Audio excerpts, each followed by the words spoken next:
The large metal door slid open with a soft hiss. Commander Krax walked into the war room with his head held high. 6 generals stood around the holographic display, their scaled skin reflecting the blue light. They all turned to look at him. "Commander, we have selected the next target," said General Zovek. His voice was deep and confident. He pointed at a small blue planet spinning slowly in the display. Commander Krax moved closer. He had conquered 23 worlds himself. This would be an easy victory, like all the others before it. "This is Earth," General Zovek continued. "The inhabitants call themselves humans. They have only basic space travel. Their weapons are primitive. Their planet is rich in resources."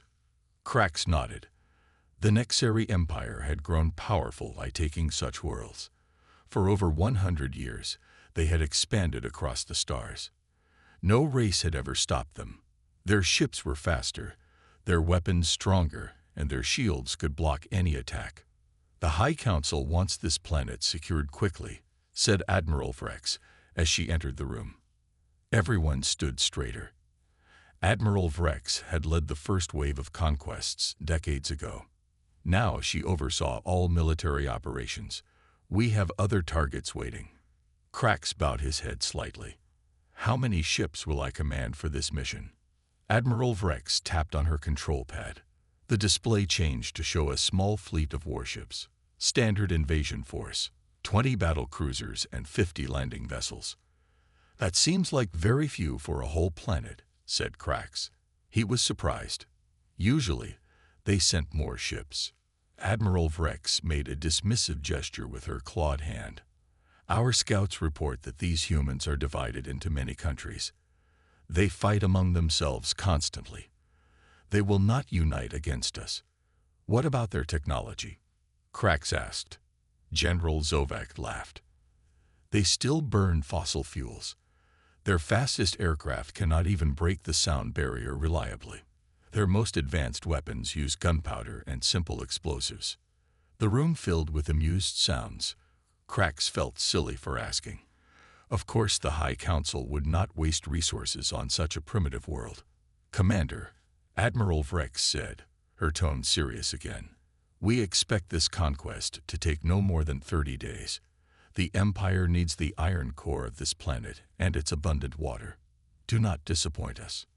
Krax placed his right fist over his chest in salute. "It will be done, Admiral. I will add Earth to our empire swiftly." 2 days later, Krax stood on the bridge of his command ship, the inevitable Victory. Space folded around them as they prepared to jump toward the Sol system. His crew worked efficiently at their stations. Many had served with him for years. They had never known defeat. "Commander," his second-in-command Trex approached. "The fleet is ready. All ships report full combat readiness." "Good," said Krax. "Begin the jump sequence." The stars stretched into lines of light as the fleet entered hyperspace. Krax reviewed the information about Earth again on his personal screen. Something bothered him about the intelligence reports. The humans seemed primitive, yet they had developed nuclear weapons and basic space travel in less than 100 years. That was unusual for a young species. He dismissed the thought. Even the most advanced civilizations they had encountered could not stand against Nexari technology. These humans would be no different. "Commander, we will reach Earth orbit in 6 hours," reported the navigation officer. Krax nodded and looked at the tactical display showing his fleet formation. "Prepare the landing vessels. We will establish bases in these areas first."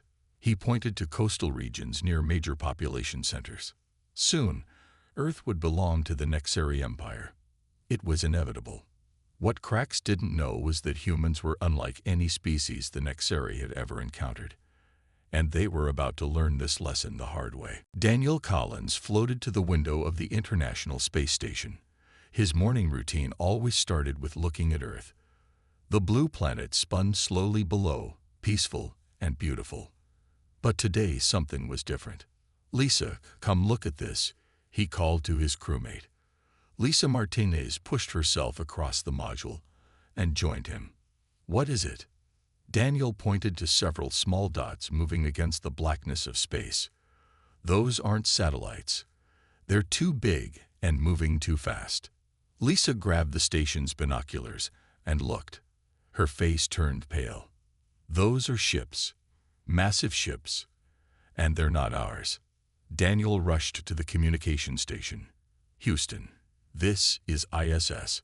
We have visual confirmation of multiple unknown vessels approaching Earth. Please respond. The radio crackled. ISS, this is Houston. We see them too. Every space agency on the planet is tracking them. Stand by for instructions. On the deck of the U.S. Constitution in the Pacific Ocean, Lieutenant Jack Peterson lowered his binoculars. The objects in the sky were getting bigger. At first, he thought they were meteors, but they were slowing down. They were ships. "Captain," he called, "you need to see this." The alarm sounded across the ship as more crew members spotted the strange objects. All around the world, people looked up at the sky in fear and wonder. In Washington, D.C., officials scrambled to establish communication with the visitors. Radio messages were sent on all frequencies. Television broadcasts were interrupted with welcome messages, but there was no response. Professor Olivia Grant sat in her office at Stanford University, recording every signal she could detect from the approaching ships. As a xenolinguist, she had spent her career preparing for this moment. But something felt wrong. "They're ignoring us," she whispered to herself as she studied the patterns. The signals weren't meant for humans to hear. They were talking only to each other. And the message patterns matched those used by predators, not explorers. She grabbed her phone and called her contact at NASA. The aliens aren't here to make friends. They're hunting. But her warning came too late. The first landing pods were already entering Earth's atmosphere. Commander Krax watched from the bridge of his ship as the landing pods descended toward the blue planet. Earth looked peaceful from space, but that would soon change. "First wave is awake, Commander," reported Trex. "They will establish beachheads near their largest cities as planned." Krax nodded. "Any response to our presence?" "They are broadcasting messages in thousands of different formats," said the communications officer. "Simple greeting messages mostly. Nothing threatening." "Ignore them," ordered Krax. "Begin the second wave preparations." Back on Earth, the first pods splashed down in the Pacific Ocean, not far from the U.S. Constitution. Lieutenant Peterson watched as the massive metal objects, each the size of a small building, opened up. Strange vehicles emerged and headed toward the California coast. Similar scenes played out near New York, Tokyo, Shanghai, and other major coastal cities around the world. The Nexari forces moved with precision and confidence. They had done this many times before. What they didn't expect was the response. As the first alien craft approached San Francisco, they were met not by surrendering officials but by fighter jets. The Earth's military forces had mobilized with surprising speed. "Sir, the natives are responding with military force," reported a shocked Nexari officer to Trex. Trex laughed. "Their weapons cannot harm our shields. Proceed as planned." The officer nodded and relayed the orders. But seconds later, alarms blared across the command ship. "Commander," Trex called out, his voice filled with disbelief. "We've lost contact with 3 landing groups near their eastern coast." Krax rushed to the tactical display. This was impossible. No newly encountered species had ever managed to take out Nexari forces in the first wave. "What weapons did they use?" he demanded. "Unknown, sir, but they somehow overloaded our shield systems." For the first time in his career, Commander Krax felt something new. It wasn't quite fear. It was doubt. Major Stephen Howard wiped sweat from his forehead as he studied the map. The alien ships had landed all around San Francisco Bay. His soldiers were dug in along the hills, waiting. "Sir, they're moving in from the north and east," said a young sergeant, pointing to red dots on the screen. Stephen nodded. 20 years in the Army had prepared him for many things, but not for aliens. Still, fighting was fighting, no matter who the enemy was. "Tell all units to hold position," he ordered. "Let them come to us." The Nexari troops marched forward with confidence. Their tall, armored bodies moved in perfect lines.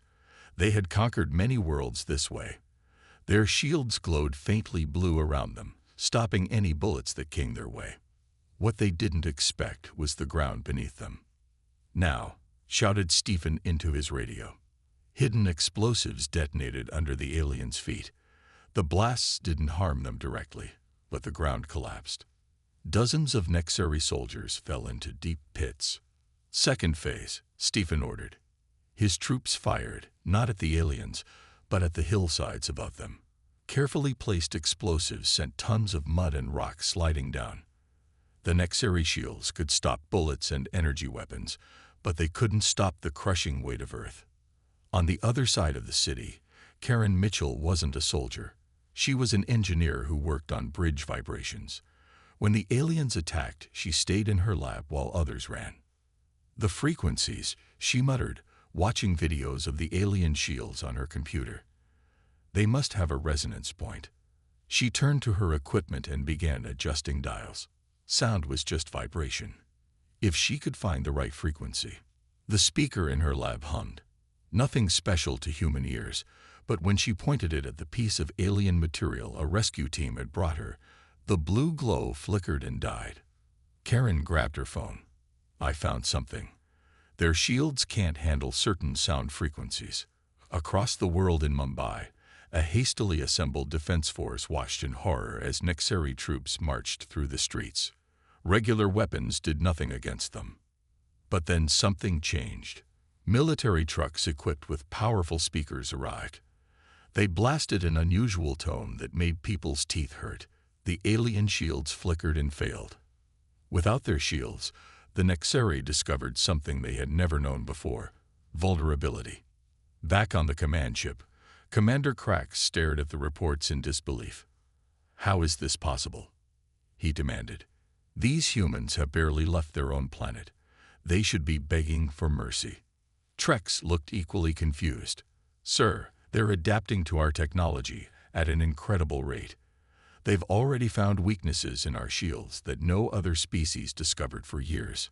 "It's a statistical anomaly," Krax said firmly. "No species can resist a full Nexari invasion force. Prepare all ships for planetary deployment. We will crush their resistance with overwhelming numbers." But as the orders went out, more alarming reports came in. The landing force in London had been trapped in the underground tunnel system and cut off. In Rio de Janeiro, the humans had somehow hacked into the Nexari communication system and sent false orders. For the first time in the history of the Nexari Empire, a first-wave invasion was failing. Admiral Vrex's face appeared on the command screen. Her expression was cold. "Commander Krax, explain these failures." Krax stood straight. "A temporary setback, Admiral. The humans are showing unexpected resistance, but they cannot stand against our full might. I am deploying all forces now." "See that you succeed," Vrex said. "The High Council is watching this mission closely. There has never been a failed conquest in Nexari history. Do not be the first." The screen went dark, leaving Krax with a feeling he had never experienced before: fear of failure. Down on Earth, military leaders from around the world were already gathering. For the first time in human history, all nations faced a common threat. And they were discovering something surprising. They could fight back. They could win. As night fell over San Francisco, Major Stephen Howard watched the alien ships hovering in the distance. Tomorrow would bring a bigger battle. But today, humanity had stood its ground. The United Nations building in New York was packed. Leaders from every country sat together, their usual arguments forgotten. On the large screen, maps showed the alien landing sites across the world. Red dots marked areas where fighting continued. The Secretary General stood at the podium. "For the first time in human history, we face a threat to our entire species. Today, we must act as one planet, not as separate nations." No one argued. The room was silent as he continued. I propose the formation of the Earth Defense Coalition. All military forces will work together under one command structure. All scientific resources will be shared.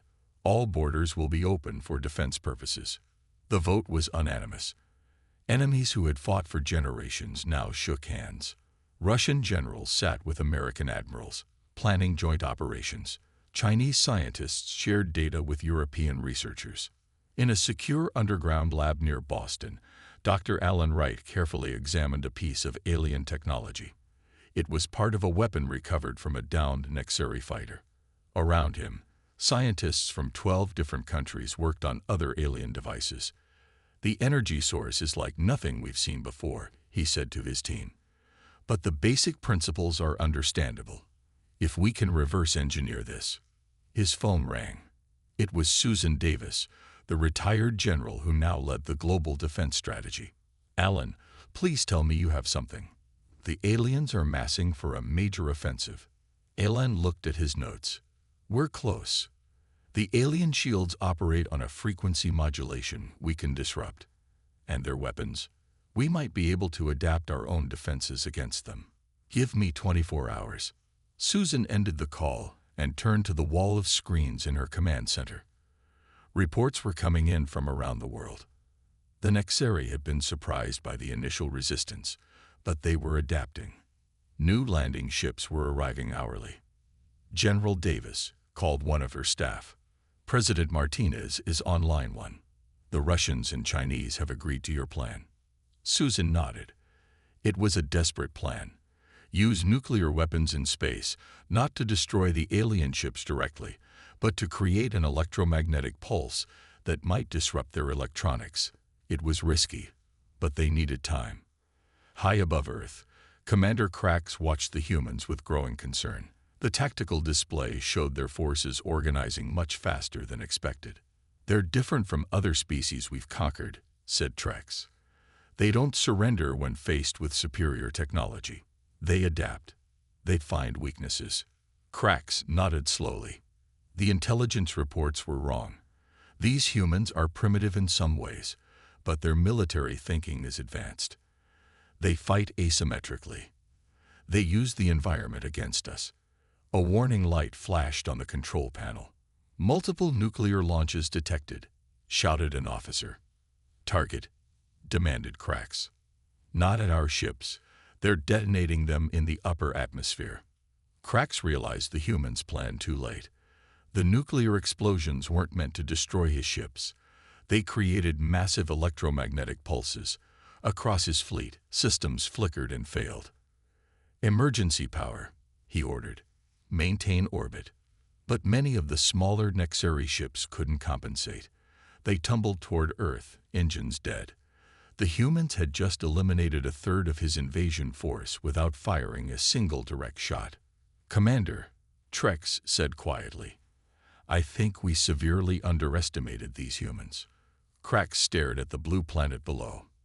The High Council had assured him this would be an easy conquest. But nothing about these humans was easy. They were supposed to be divided, fighting among themselves. Instead, they had united overnight. For the first time, Krax wondered if the Nexeri had finally met a species they couldn't conquer. But he quickly pushed the thought away. No world had ever resisted the Nexeri Empire successfully. This one would fall too. It had to. On Earth, as reports of falling alien ships came in, people cheered. But Susan Davis didn't join the celebration. This wasn't victory. It was just the beginning. The real battle was still to come. Commander Krax stood before the holographic map, his face grim. The blue dots representing his forces were fewer than before. The red dots showing human resistance were growing. "Deploy the elite guard," he ordered. "Target their command centers, power plants, and communications hubs. Without leadership and infrastructure, their resistance will crumble." Across Earth, new Nexeri ships landed. These carried soldiers in black armor, moving faster and with better weapons than the first wave. The elite guard had never failed in any campaign. Near Seattle, they quickly overwhelmed the human defenses. In Cairo, they destroyed a major power station. In Sydney, they took control of the harbor in less than an hour. "The tide is turning," Trex said with relief. But Krax was not so sure. Something about these humans bothered him. They did not fight like other species. They did not give up. Off the coast of Japan, Marine Captain Frank Rodriguez watched the Nexari command ship through his binoculars. It floated just above the water, surrounded by smaller craft. His team of 20 Special Forces soldiers waited in 2 small submarines beneath the waves. "Remember," he said into his radio, "our only objective is to capture their data systems. We go in quiet, we grab what we can, and we get out. No heroes today." His team had trained for underwater operations for years. Not for alien invasions, of course, but the skills transferred well. While the Nexari watched the skies and land for attacks, they paid little attention to the ocean depths. Frank's team attached their submersibles to the underside of the command ship where it hovered just above the water. Using cutting tools designed to work underwater, they created an entrance through the alien hull. Inside, they moved silently through strange corridors. 2 Nexari guards fell to silenced weapons before they could sound an alarm. The Earth soldiers had one advantage: surprise. "This way," whispered Frank, following the map they had created from studying other Nexari vessels. They found the data center, a room filled with glowing crystals and strange terminals. While his team secured the area, Frank connected a special device Dr. Wright had created. It began copying the alien data. Alarms suddenly blared throughout the ship. "We've been spotted," shouted one of his men. "Cover me," Frank ordered. Just 2 more minutes for the download. His team formed a defensive position at the door as Nexari soldiers rushed toward them. The download completed just as the first enemy reached them. "Fall back," Frank shouted. They fought their way back to their entry point, losing 3 men in the process. But they had what they came for: the Nexari battle plans. At the same time, in a basement in London, Elizabeth Turner worked furiously at her computer. Before the invasion, she had been one of Britain's top cybersecurity experts. Now she led a team trying to crack the Nexari communications. "They encrypt everything differently than we do," she explained to her team. "But it's still math. All encryption is just math." For days they had collected samples of Nexari transmissions. Now, with the help of quantum computers and algorithms from around the world, they were close to breaking the code. "There." Elizabeth pointed at her screen as patterns emerged. "That's it." Within hours, every human military unit had access to translated Nexari communications. They could now predict alien movements before they happened. The next day, when the Nexari launched coordinated attacks on 3 continents, they found empty targets. The humans had evacuated. Worse, they had set traps. In Russia, China, and the United States, powerful electromagnetic pulse weapons, built using reverse-engineered Nexari technology, activated simultaneously. Hundreds of alien craft lost power and crashed. On his command ship, Krax watched in disbelief as reports of defeats came in from around the world. "Impossible," he whispered. "No species has ever adapted this quickly to our technology. No species has ever caused such losses to the elite guard." Trex looked at his commander with growing concern. "Sir, what do we do? The High Council expects results." Krax stared at the planet below. These humans were not like any enemy they had faced before. For the first time in his life, he considered the thought that no Nexari commander had ever entertained. They might lose this war. Dr. Alan Wright hadn't slept in 3 days. Coffee cups littered his lab. Pieces of alien technology covered every surface. But his bloodshot eyes were bright with excitement as he held up a small device. "It works," he said to the team of scientists around him. "The shield generator works." One of the scientists picked up a pistol and aimed it at the device.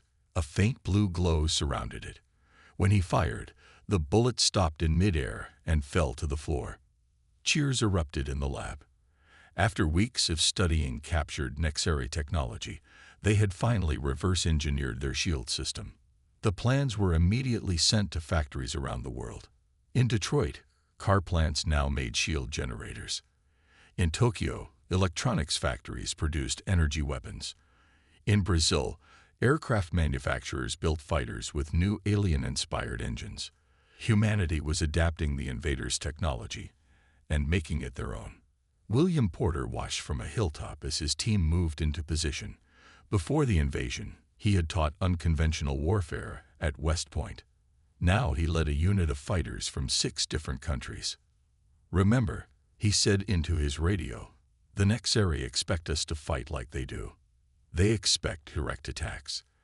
That's why we don't give them what they expect." His team had studied the aliens' battle tactics. The Nexari fought in perfect formation. They followed strict protocols.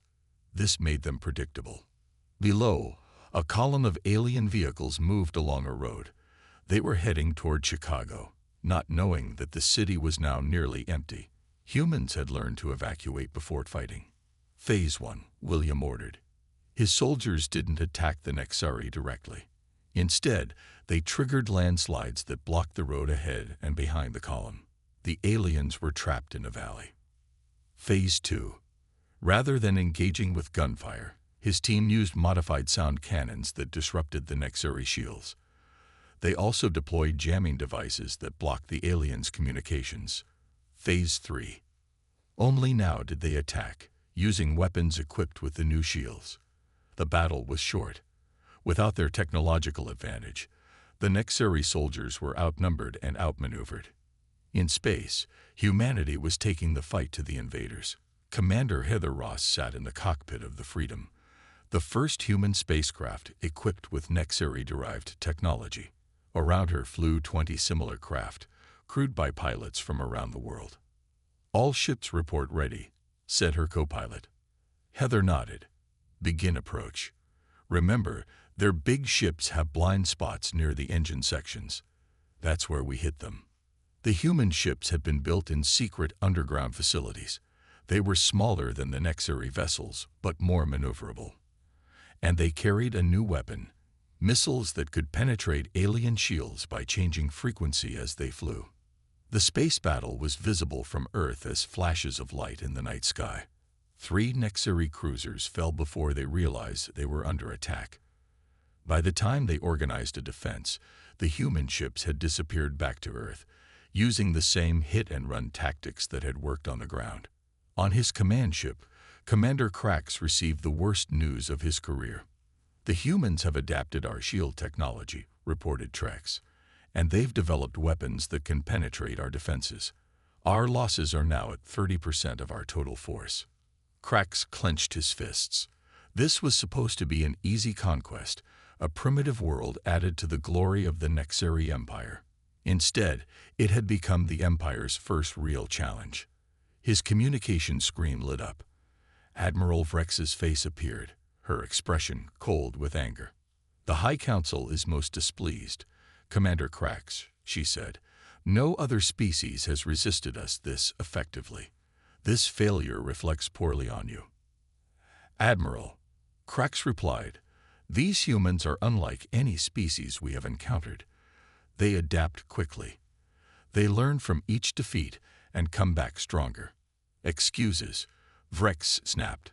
"I am coming personally to take command, and I am bringing the planet killers. If these humans cannot be conquered, they will be eliminated." The screen went dark. Krax stood silent.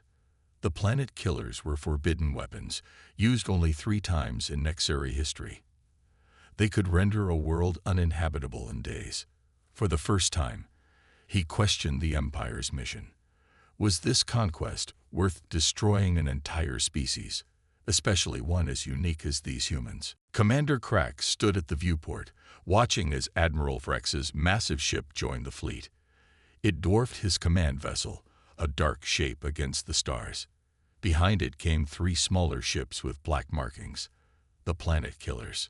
For days, he had studied the humans more carefully.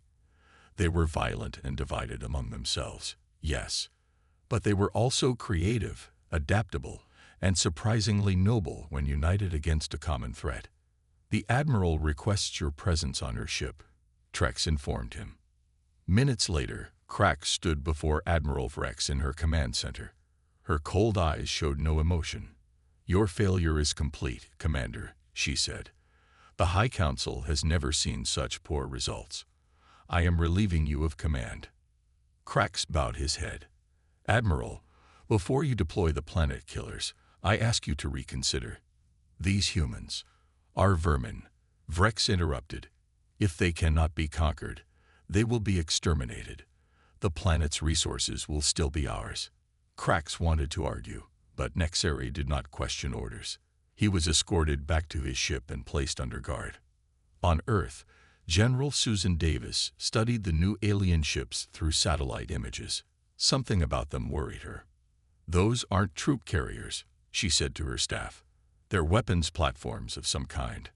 Captain Frank Rodriguez pointed to energy readings. Those signatures match nothing we've seen before.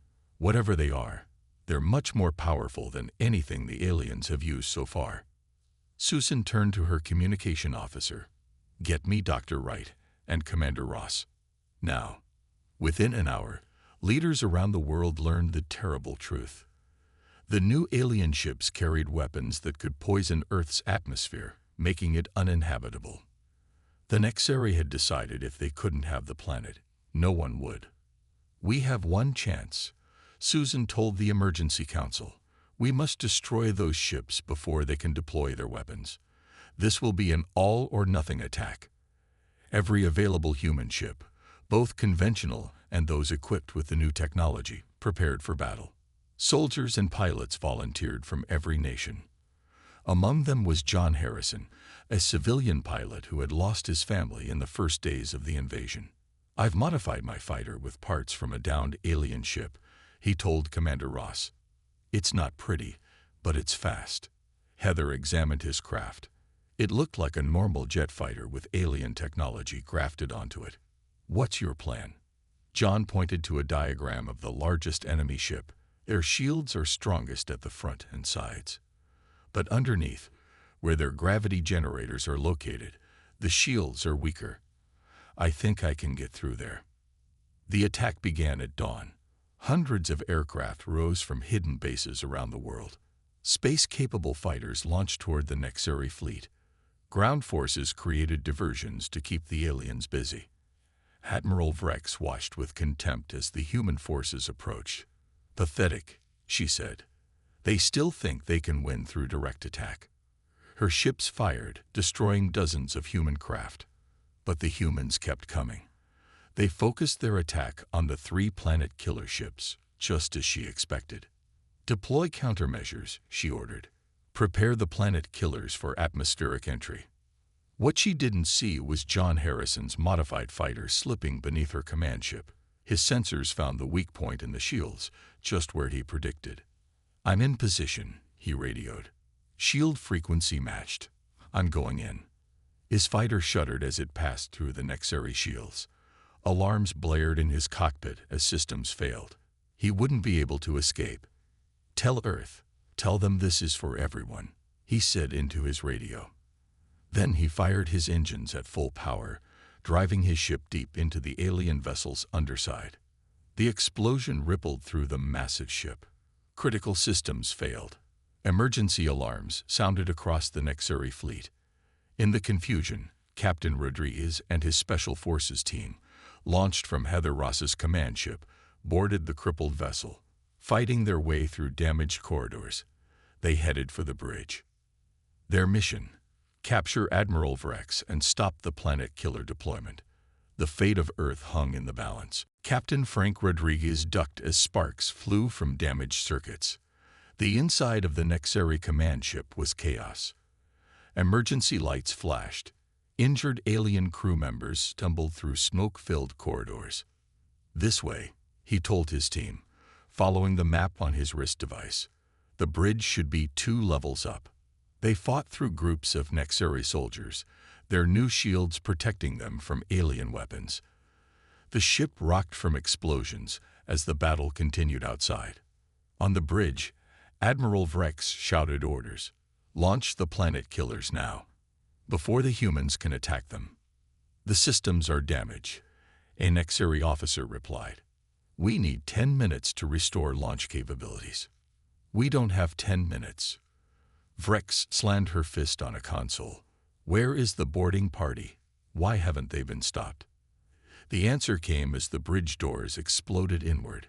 Captain Rodriguez and his team rushed in, weapons ready. The bridge crew reached for their weapons, but stopped when Rodriguez aimed directly at Vrex. Order your fleet to stand down, he commanded. Vrex's eyes narrowed. I will never surrender to primitives. Commander Krax, who had been brought to the bridge during the crisis, stepped forward. Admiral, we have lost. The humans have adapted our technology and used it against us. We should end this conflict before more lives are lost. Traitor, Vrex hissed. But many of the bridge officers were nodding. They had never faced defeat before, but they could recognize it now. This is Admiral Vrex, she finally said into the communication system, her voice filled with anger. All ships, stand down. Cease fire. The mission is over. Across Earth and in space, the fighting slowly stopped. For the first time in Nexari history, they had failed to conquer a world. 3 days later, Professor Olivia Grant entered a meeting room at the United Nations. Representatives from Earth's governments sat on one side. Krax and 3 other Nexari officers sat on the other. We can translate for both sides now, Olivia explained. We've learned enough of the Nexari language to communicate clearly. What followed was the first peace treaty between Earth and another world. The Nexari agreed to withdraw all forces. They would never again attempt to conquer Earth. Your species is unique, Krax told the human representatives. In thousands of years, no world has ever resisted us successfully. You have earned the right to determine your own future. General Susan Davis leaned forward. And what about other worlds? Will you continue to conquer them? Krax looked uncomfortable. Our empire is built on conquest. That is our way. Perhaps it's time for a new way, suggested Dr. Wright. We've learned we can work together despite our differences. Maybe the Nexari can learn the same lesson. The seed had been planted. When Krax returned to the Nexari homeworld, he spoke of the humans and their unexpected strength. Not just their ability to fight, but their ability to unite, to adapt, and to show mercy in victory. 6 months later, Earth was rebuilding. The Nexari had left behind much of their technology as part of the peace agreement. Humanity was advancing rapidly, preparing to take its place among the stars. Professor Grant received an unexpected visitor in her office at Stanford.